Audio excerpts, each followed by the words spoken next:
Olá, vamos estudar mais um capítulo do Evangelho segundo o Espiritismo. Dessa vez é o de número 7, Bem-aventurados os pobres de espírito, com o item Missão do Homem Inteligente na Terra. É uma mensagem do Espírito Ferdinando que foi transmitida no ano de 1862.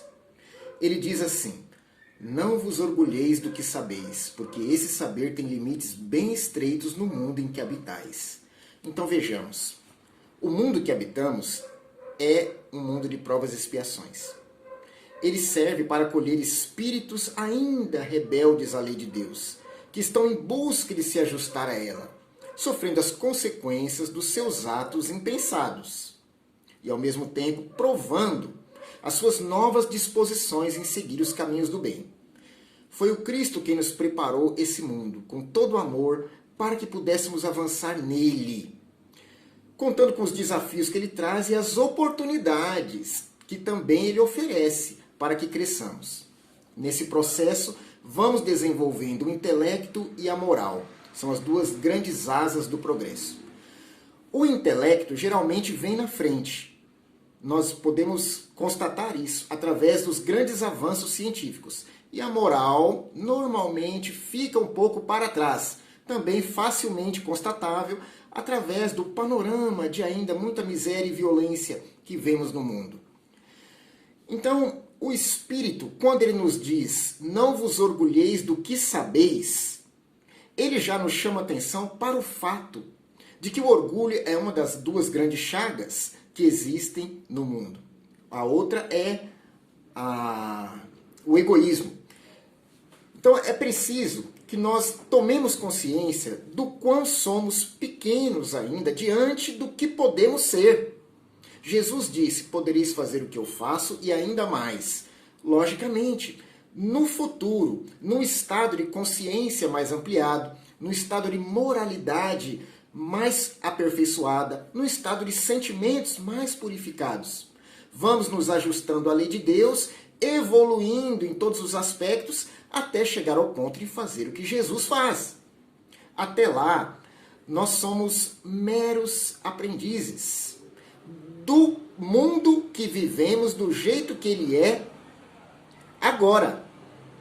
Então, se a Terra não nos parece a melhor das habitações, se o terreno nos parece inóspito, e por vezes é porque ele é adequado ao nosso estado íntimo. Quer dizer que nós precisamos dela do jeito que ela é no momento. Nós a tratamos do jeito que nós podemos, de acordo com o nosso entendimento do que é esse planeta. De quem somos nós, de qual nossa finalidade aqui nessa casa. Então nós vemos a Terra por vezes sofrer diante da nossa ação incompreensiva, não é? Então a Terra pena, agoniza, porque a natureza é maltratada por nós que ainda não soubemos dar-lhe valor. Então por aí nós temos uma ideia do nosso estágio evolutivo, que se enquadra perfeitamente no ambiente onde estamos reencarnados. De nada adiantaria estarmos num mundo superior com as atuais disposições íntimas que temos. Por quê? Perturbaríamos aquele mundo. E também não merecemos mais estarmos nos mundos inferiores, primitivos, destinados às primeiras reencarnações humanas. Lá na época das cavernas, porque já evoluímos o suficiente para estarmos nessa ambientação, usufruindo da tecnologia do jeito que ela é hoje. Porém, quando a moral fica muito para trás, é necessário que revejamos esse processo, né? Para que se ajustem as coisas. Então o Espírito está dizendo, não vos orgulheis do que sabeis, porque esse saber tem limites bem estreitos no mundo em que habitais. O que é o que conhecemos diante do que podemos conhecer? A casa do Pai tem muitas moradas, nós habitamos uma só e das mais pequenas. Conhecemos parte do que é possível conhecer nela. Por que parte? Tenhamos uma ideia por Jesus. Jesus é o Espírito que formou esse planeta. Ele co-criou a Terra junto com Deus. Ele conhece tudo a respeito do planeta. Ele domina os seus recursos naturais. Por isso andou sobre as águas, multiplicou pães e peixes, fez os milagres que fez. Nós poderemos chegar a esse ponto porque o nosso atual estágio evolutivo permite que nós alcancemos esse degrau.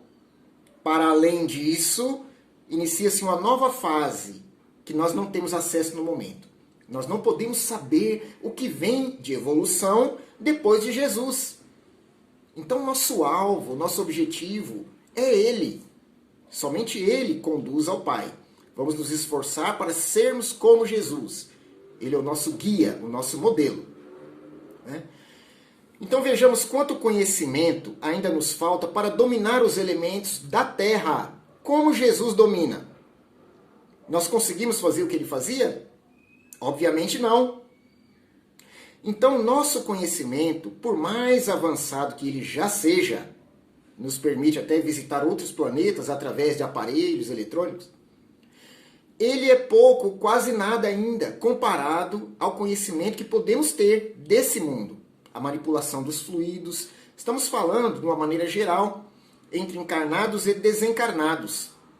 Até conseguirmos fazer o que Jesus é capaz, falta-nos ainda bastante. Então, isso é uma razão para que nos coloquemos no nosso lugar, sem nos orgulharmos daquilo que sabemos. É missão inteligente do homem na Terra.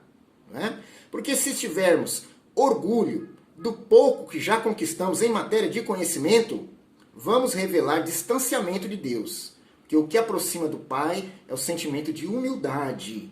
Lembremos-nos da criancinha que Jesus colocou diante dos apóstolos e disse: o reino dos céus é para aqueles que se assemelham. A criança aprende com humildade. A criança cai e se levanta. A criança, ela cobra afeto, mas ela não exige com orgulho que todos lhe sirvam. Então é preciso que nos miremos na pureza de uma criança para que consigamos avançar enquanto seres imortais, conquistando a maturidade espiritual. Mas suponho que sejais uma dessas sumidades inteligentes desse globo, e não tendes nenhum direito para disso vos envardecerdes, diz o Espírito Ferdinando. É mesmo? A inteligência serve para que cumpramos uma missão, e não para nos envaidecermos dela. Serve para auxiliarmos o meio em que vivemos a avançar e também os nossos semelhantes, e não para nos considerarmos superiores a quem quer que seja. Então, a mensagem diz: se Deus, em seus desígnios, vos fez nascer no meio onde pudestes desenvolver a vossa inteligência, é que Ele quer que dela useis para o bem de todos, porque é uma missão que vos dá, colocando às vossas mãos um instrumento com a ajuda do qual podeis desenvolver a vosso turno as inteligências retardatárias e as conduzir a Deus. Então, a inteligência é uma ferramenta que temos à nossa disposição para avançarmos ao mesmo tempo em que ajudamos o semelhante a avançar. É um talento. O multipliquemos. Ai daquele que enterrar esse talento, que não fizer bom uso dele, porque será cobrado. E ainda o que tinha vai lhe ser tirado. Ou seja, oportunidades novas de usar a inteligência vão demorar a chegar. Né? Porque Deus não tira aquilo que o Espírito conquistou. Porém, Ele pode tardar a dar a oportunidade ao Espírito novamente de fazer bom uso daquele patrimônio que ele tem, daquele talento. Então a inteligência é um talento que nós possuímos e que precisa ser multiplicado bem como os outros. Como eu vou multiplicar sadiamente a inteligência? Auxiliando no bem geral. Então ele diz, a natureza do instrumento não indica o uso que deve dele se fazer? A enxada que o jardineiro coloca entre as mãos do seu operário não lhe mostra que ele deve cavar? Ora, pois, a inteligência mostra que nós devemos desenvolvermos intelectualmente para auxiliarmos no bem-estar geral, no crescimento, no avanço do mundo, em matéria de tecnologia e em todos os outros aspectos. A inteligência não serve para degradar ainda mais o ser humano, produzindo obras que vão lhe atrasar a marcha, por manterem-lhe envolvido mental, espiritualmente, emocionalmente com questões inferiores. Não é para isso que serve a inteligência. No entanto, isso acontece muito. É o caso do operário que usa a enxada contra o seu senhor, como ele vai dizer aqui. Que direis do operário que, ao invés de trabalhar, levantasse a enxada para com ela atingir o seu patrão? Dirias que ele é horrível, que merece ser expulso. Pois bem, não ocorre o mesmo com aquele que se serve de sua inteligência para destruir a ideia de Deus e da providência entre os seus irmãos? Então, há muitas maneiras de destruir a ideia de Deus e da providência entre os nossos irmãos. Acabando com a esperança, demolindo a fé, né? Desamparando, desprezando a necessidade em nome de interesses mesquinhos. Então a inteligência pode criar e difundir obras malsãs para o espírito. Todo espírito aqui no mundo está interessado em extirpar de si as más paixões, em se libertar daquelas tendências inferiores que ainda o prendem a uma condição espiritual indigna.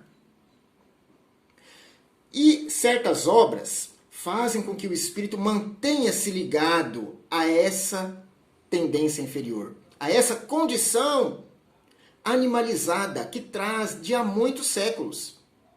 Então, alguns invigilantes produzem isso, dando do que tem dentro de si, e os outros que estão sintonizados consomem. Então são inteligências que se irmanam para se satisfazerem de sensações. Então não nos enganemos. Toda vez que a inteligência é utilizada para destruir a ideia de Deus e da providência, de qualquer forma que seja, ela está sendo uma enxada levantada contra o Senhor. Não é? E quais são as consequências disso? Para o espírito, imprevisíveis. Né? O espírito Ferdinando diz: não ergue. Pois bem, não ocorre o mesmo com aquele que se serve de sua inteligência para destruir a ideia de Deus e da providência entre os seus irmãos? Não ergue contra o seu senhor a enxada que lhe foi dada para roçar o terreno? Tem ele o direito ao salário prometido e não merece, ao contrário, ser expulso do jardim? E o será, não duvideis disso, e arrastará existências miseráveis e cheias de humilhações, até que se curve diante daquele a quem tudo deve. Então não tem como o espírito ser feliz, sendo ao mesmo tempo rebelde à lei de Deus, agindo de forma contrária a ela, utilizando seus talentos para atacar o Senhor e a sua obra. É preciso considerar que estamos envolvidos uns com os outros nesse processo. Se eu dou as mãos aos meus irmãos e procuro avançar junto, pelo menos olhando na mesma direção, considerando-os tão aprendizes quanto eu vou pelo caminho correto. Se eu olho do lado e vejo um adversário, alguém que eu devo combater, alguém que eu não quero ter perto de mim, independente de quem seja, eu estou revelando contrariedade aos princípios divinos, que pedem harmonização, amor até mesmo aos inimigos. Então, nós não somos adversários uns dos outros. Não estamos aqui para estabelecer conflitos entre indivíduos ou entre nações, e sim para avançar no mesmo rumo, utilizando-se dos potenciais que temos, uns com a inteligência mais avançada, outros já com o sentimento mais aflorado, para caminharmos juntos, na direção do único objetivo. Então a mensagem conclui assim: a inteligência é rica de méritos para o futuro, mas com a condição de ser bem empregada. Se todos os homens dotados se servissem dela segundo os desígnios de Deus, a tarefa dos espíritos seria fácil para fazer a humanidade avançar. Infelizmente, muitos fazem dela um instrumento do orgulho e de perdição para si mesmos. O homem abusa da inteligência como de todas as outras faculdades, e, entretanto, não lhe faltam lições para diverti-lo de que uma poderosa mão lhe pode retirar aquilo que ela mesma lhe deu. Então, nós abusamos da inteligência como das outras faculdades, está dito pelos espíritos. Isso de uma forma geral.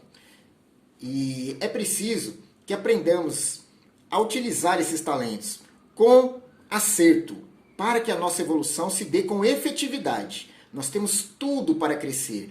Deus é justo, mas é, acima de tudo, amoroso. E Ele nos dá o campo necessário para esse aperfeiçoamento, nos dá as companhias também mais adequadas para que nós avancemos juntos.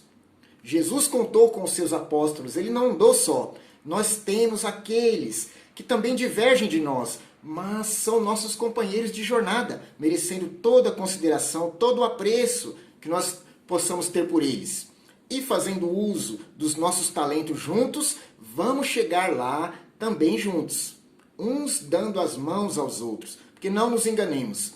Nós não estamos muito longe uns dos outros, não. Nosso estágio evolutivo é, na média, o mesmo de todos aqui no planeta Terra. Então temos as mesmas oportunidades de seguir. Que a nossa inteligência, como um talento valioso, seja utilizado da melhor maneira possível. Treinando-a através das boas obras, dos bons estudos, das reflexões propostas pelo Evangelho do Cristo, dos relacionamentos saudáveis, das conversas edificantes, né? Deixando que os nossos ouvidos captem coisas sãs, que os nossos olhos também sejam captadores de coisas sãs, que nossas antenas mediúnicas captam, sintonizem as coisas sãs, para que façamos bom uso da inteligência e dos demais talentos com acerto. Que Jesus nos abençoe, que os bons espíritos nos amparem, estejam conosco nessa caminhada e que o Mestre nos envolva em sua paz e em seu amor. Muito obrigado e até a próxima.